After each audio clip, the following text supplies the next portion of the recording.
BJP नेता और पूर्व केंद्रीय मंत्री मुख्तार अब्बास नकवी किशनगंज पहुंचे। नकवी बागडोगरा हवाई अड्डे से सीधे किशनगंज आए। इसके बाद उन्होंने लोकसभा कोर कमेटी के साथ बीजेपी जिला कार्यालय में बैठक की। लोकसभा चुनाव को लेकर मुख्तार अब्बास नकवी ने बीजेपी कार्यकर्ताओं का उत्साह बढ़ाया। नकवी ने अपने शायराना अंदाज में विपक्षी दलों पर भी हमला बोला है।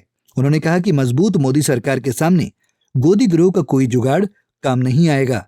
नकवी ने कहा कि जब पार्लियामेंट चुनाव के परिणाम आएंगे तो विपक्ष को 440 वोल्ट का झटका लगेगा। उन्होंने राहुल गांधी की भारत जोड़ो न्याय यात्रा को भी विफल करार दिया है।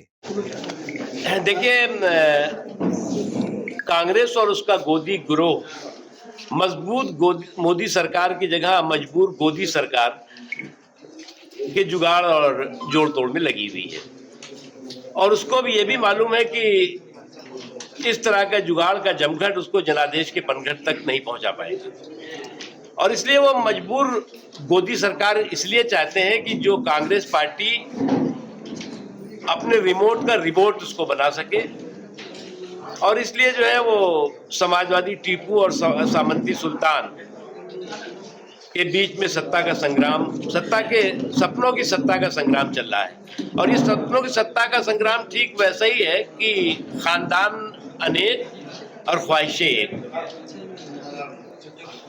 मुंगेरी अनेक और सपने एक, और सपना एक है कि सत्ता के सिंहासन तक पहुंचो।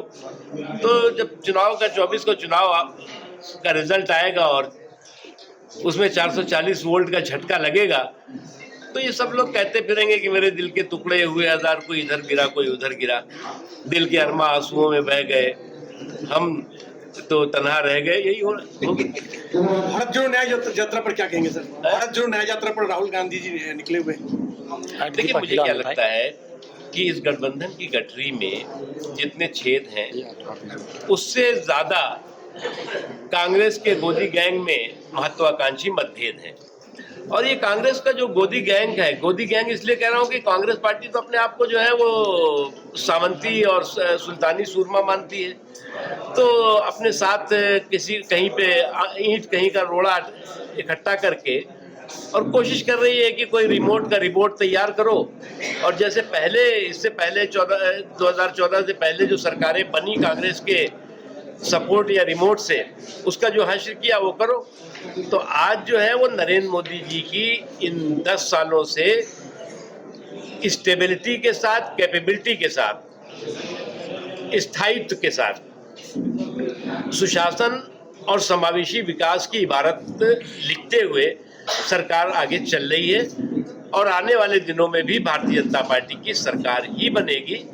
इनको जो है वो लगता है कि इनके गुनाहों के गटर में गठबंधन के शटर से कुछ बड़ा कमाल होगा। तो गुनाहों के गटर में गठबंधन का शटर लगाने से गुनाहों की बदबू कम नहीं होने वाली। बिहार की सत्ता में हिस्सेदारी मिलते ही बीजेपी अब पूरी तरह से इलेक्शन मोड में आ गई है। नकवी जैसे सीनियर नेता किशनगंज का दौरा कर रहे हैं। इससे पता चल रहा है कि बीजेपी कितनी गंभीरता से लोकसभा चुनाव की तैयारी कर रही है। हालांकि 2019 के लोकसभा चुनाव में किशनगंज में पंजे का जोर चला था, लेकिन इस बार ओवैसी भी किशनगंज से अख्तरुल ईमान को मैदान में उतार चुके हैं।